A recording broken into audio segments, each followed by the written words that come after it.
Did AOC actually say something true for once? If so, she didn't mean it. And worse for her, she missed it.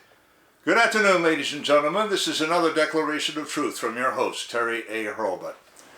Yesterday afternoon, one of the left's favorite members of Congress admitted something striking about their own program and the larger state of civilization. Representative Alexandria Ocasio-Cortez of, come on, you know this one, New York City, admitted, even seemed to complain about the low birth rate in America. And not in America only, but elsewhere in Western Europe and all of civilization, though she didn't specify. She tried to lay blame on free enterprise, which is almost par for her course these days. But that she would even admit that America has a low birth rate should strike anyone as remarkable. And worse for her cause, she admitted that the low birth rate is creating a problem for the socialist edifice. Before I tell you exactly how, I do want to shout out to the prime sponsor of this channel, which is Conservative News and Views. Link in the description. Be sure to check out the awesome CNAV Store. Scroll down near the bottom for that link. Lots of great merchandise there, including this t-shirt that I have selected for today, which has a picture of a developing baby. The caption reads, "Not your body, not your choice." But the caption isn't important. This picture will be our focus for today. Whether or not the world is going to forget we ever existed, or forget some of us even ever existed. Because the truth is, birth rates are low all over the civilized, meaning the city-building world. One more thing. If you like what you're about to hear, you can like this video. You can even click on the bell icon to get a notice every time I come out with a new one. In fact, you see the new icon, the heart shape with the US dollar sign in it? That's the super thanks icon. If you really want to keep these videos coming, click that and leave me a tip. Any currency will do. Now, does America have a low birth rate? Yes. And as I've covered before in December of last year, today, World Population Review has up-to-date evidence, to which I've left a link in the description. The United States ranks 133rd in total fertility rate, which is the number of children the average woman has in her lifetime. And what is that rate? 1.7. By conventional wisdom, the replacement level, below which a population shrinks, is 2.1. At that rate, each woman replaces herself and her husband. Then, 1 in 10 women replaces the baby who never made it to reproductive adulthood. American women are not even doing that much. Actually, the United States is in a 12-way tie with China, Brazil, and 9 other countries. Russia at 1.6 is doing worse. Ukraine is doing worse still at 1.2. They are in a 3-way tie for the 6th lowest birth rate. South Korea has the lowest birth rate in the world at 0.9. Japan has a rate of 1.4 in a 9-way tie for 13th to last place.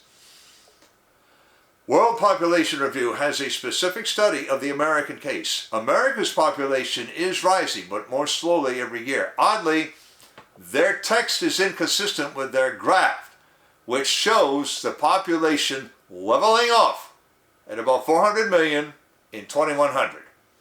Immigration makes up the difference. For that reason alone, the United States can expect at least to level off in population. Every other civilization is already losing people, or can expect to start losing them soon. Russia, China, and India are cases in point, and I've left links in the description to all 4 of those specific WPR case studies for America, Russia, China, India. Now, why have we gotten away with a low birth rate until now? Simple. Beginning with the Franklin D. Roosevelt administration, American families turned over the care of their elders to the government. Roosevelt created Social Security, which supplements or substitutes for a pension. And from its inception, the younger generation has always paid the bills for current recipients. That seemed to work out fine at first, because the government set the minimum benefit draw age at 65, and at the time, they never expected more than a small fraction of the population to live that long. Well, they did. So, like a pyramid scheme that can't find enough new subscribers, Social Security is already beginning to fail. Even before Social Security, we had the Federal Reserve and similar central banking networks in other countries. Bank of England, Bank of France, Bank of Japan, Bank of whoever. The common denominator in all central banking networks is debasement of the currency. The Russians are at least trying to back their currency with solid things like gold or oil. The rest of the world, not so much. All these things make government social programs more attractive, and they also made paying one's own way more expensive.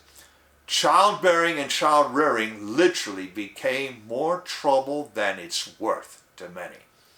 The low birth rate in America and throughout civilization is the result. Now, let's talk about what Representative Ocasio-Cortez said. The Twitter account RNC Research has her on video. I've left a link in the description to their tweet containing about 36 seconds of her speaking. But I have also prepared my own full transcript. Quote, take a look at it, and it's not just Japan and South Korea. There are quite a few countries that are really struggling because young people, under the burdens of capitalism and living under a society that is increasingly concentrating wealth among the rich, we're not having kids, or we're not having kids at the same rate as before. And we actually need immigrant populations to help balance things out. We can't continue to fund Social Security, Medicare, all this stuff without immigrants. And it's always been that way. Don't act as if it's some new trend or anything like that. Unquote AOC. And thank you, AOC, for being honest. Hold that thought.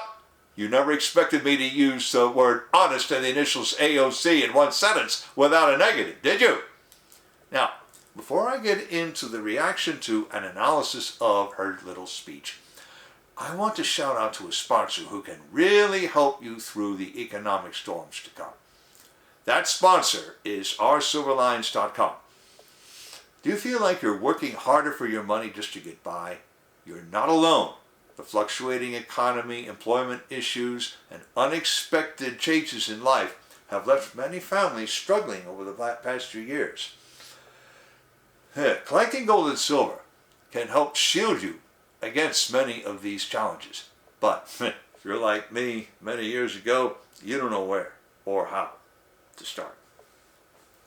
Our Silver Lines helps by connecting you with thousands of members who are learning the secrets to creating and protecting true wealth by collecting precious metals. Now, whether you just want to collect rare and unique coins or take advantage of the business opportunities that this company provides, they can help you learn to live an exceptional life. Visit oursilverlines.com to learn how you can build a legacy for your future. Now then, yes, you heard me right. AOC said something at least halfway honest for once. The newsletter, calling itself the First TV, spoke of bafflement among those hearing her speak. And in fact, many who did reply pointed out one of three things. Some called her out on equipping herself with such capitalist trappings as a modern smartphone. Others called her out on sheer hypocrisy, not willing to pay some of the price she says that her constituents pay. And maybe they do, but she won't. And someone else asked quite reasonably, how does an undocumented immigrant contribute to Social Security? I've left links in the description to all three replies, but I just need to warn you. some of the replies use some very ungentlemanly and unladylike language, which is why I gave you no transcripts for those. Now, how do I mean that AOC was being honest? Well, true enough, her statement about burdens of capitalism is not honest. Wealth concentration tends to happen more with socialism than with free markets, but everything else she said is an admission of failure of her own ideology. Let's prove that. Let's examine her statement one point at a time. First, she says, and I quote, "We're not having kids," close quote. True enough, we're not. Although that is hardly uniform. Again, World Population Review comes through with the most current statistics. Yes, they cover birth rate by state. Now, these are not the total fertility rates by women of childbearing age. These are birth and fertility rates per capita, or actually by 1,000 heads. And they show that the states having the most children are mainly the states with conservative policies. If anything, the higher fertility states will become more conservative with the exposure of woke curricula provoking parental protest.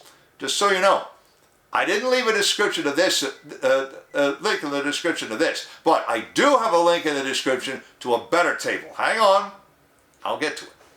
And now the second point. Again, I quote, "We can't continue to fund Social Security, Medicare, all of this stuff without immigrants, and it's always been that way," close quote. At last, a leftist politician admits what Social Security is. Carlo Pietro Giovanni de Guglielmo Tebaldo Ponzi must be spinning in his grave. After all, he went to prison for what Franklin Delano Roosevelt did and got away with. Sorry, that would be a gratuitous insult to Scotsmen. The point is, to fund a scheme like Social Security, you need more people enrolling at the bottom. But those people have to do useful work to pay into it. And if they don't, they become a burden and contribute nothing to lift it. All right, so what do we do about it? Do we just let the country and the species die out? Well, low birth rate has no specific cure. Instead, the states with higher birth rates will eventually outseed the states with lower. If states make family rearing attractive enough, they can encourage people to move in and become more fertile, not less. And now we come to the better table, to which I have left a link in the description. I don't usually like to consult Wikipedia, but this is one of those every now and then times.